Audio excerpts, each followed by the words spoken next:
last time we asked you what makes this fortune teller's fish curl up. Well, whatever it says on the packet, it's nothing to do with love, passion or jealousy. It's really much more scientific. Heat makes things expand, and some things, like celluloid, expand enormously when they're heated. In fact, 6 times more than most metals. So the warmth of my hand causes the molecules on the underside of the fish to stretch, but the molecules on the top side don't, and so the fish curls over. Now, there isn't much passion in a plate, but if it's warm enough, the fortune teller's fish starts to wriggle and curl just the same. And from one fishy story to another. This programme is all about science in the living world, and Ian's been investigating some other fishermen's tales. You've heard of a square meal? This must be it. Pork luncheon meat cut into handy bite-sized chunks. A ready meal for... but we'll come to that in a moment. This is not my lunch. These smoked salmon sandwiches are more my line. So what's the story with the luncheon meat, I hear you cry? Here's a hint. With a bit of luck, this salmon isn't the last fish that we'll see today. Gone fishing. Ah, you know. But there's a sign upon your door. Uh-huh. Gone fishing. I'm real gone, man. You ain't working anymore. Could be. There's your hole out in the sun, where you left the row half done. This is the royalty fishery on the River Avon at Christchurch, and good coarse fishing can be had here, chub and pike and barbel and things like that. Now, the barbel enthusiasts, as I've recently discovered, take their sport very seriously indeed. They wouldn't be caught fishing for anything else. Indeed, they wear a badge to prove that they belong to the Barbel Catchers Club, all of which goes to show that they know their barbels very well.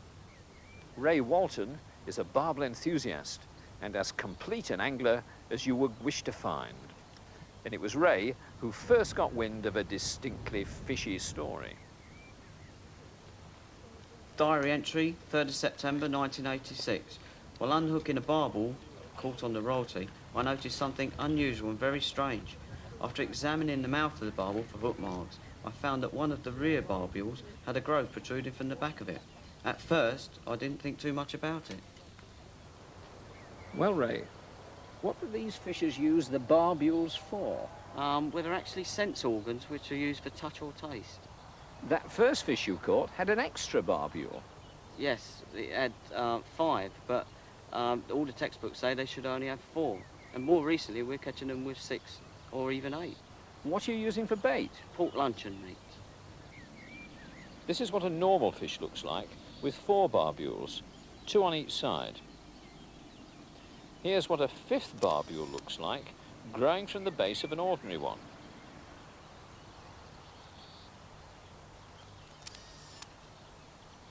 Well, fish with defects and abnormalities are not particularly unusual, but this was the first time that Ray had seen an extra barbule of this kind. Partly because he was recording details of all his catches as part of a 5-year study for the Barbel Catching Club, he entered all the details into his diary. Now, for the next 3 months, he caught several more barbels, and all with extra barbules. And as time went by, he caught more and more. Well, whether it's the size of the fish that got away or other stories of rotten line, the fisherman's local pub is probably the best place to air them. Now, Fred Crouch, you've been fishing on the royalty for 30 years. That's right. And you're one of the people that I know Ray brought his discovery to. Have you seen anything like it before? No, I could reassure Ray that over this period of time, since 1959, that these have never occurred, these extra bubbles have never occurred, because I closely examine fish that I personally caught, and a lot of fish, and I've never seen anything like it before. Ray, how many fish are you catching like this with extra barbules? Well, originally in 1986 it was 1 in 4, but more recently it's increased to 1 in 3, different stages of development. Well now, what about a theory, you chaps? You've been making measurements now for 5 years. What have you come up with? Well, we've looked at a number of things, water quality, hook damage, genetic change, But after eliminating all them, we've had to come to the conclusion that it must be the diet. Yeah. The significance of that is that there was a sudden change of diet. If you just bear in mind that the angler's bait makes up 95% of the fish's diet, there was a sudden change from the maggot bait that was used through the 50s and 60s to pork luncheon meat, a cheap brand of pork luncheon meat that every angler began to use following Ray's success with it in catching fish. The fish at the present day, their diet is almost totally made up of pork luncheon meat. And the theory is that there's a possibility that some synthetic growth hormone used to accelerate the pig's growth is finding its way through the luncheon meat, through the tins of luncheon meat, and into the fish, and producing this weird phenomena of these extra barbels growing and an increase in weight of the fish.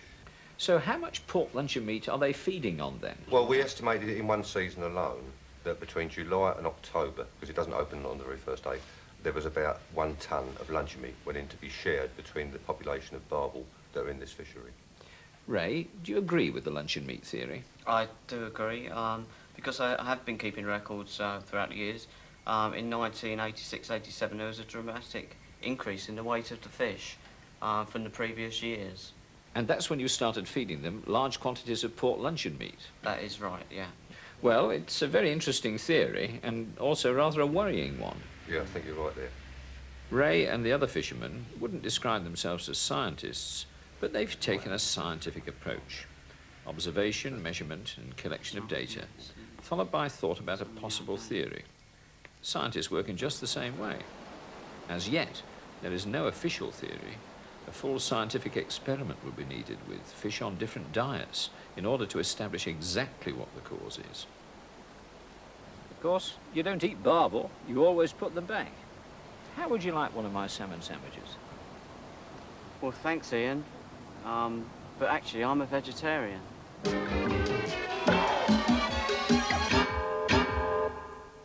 Our guest today is one of the world's most successful independent researchers, a true amateur scientist, Miriam Rothschild. How did you first become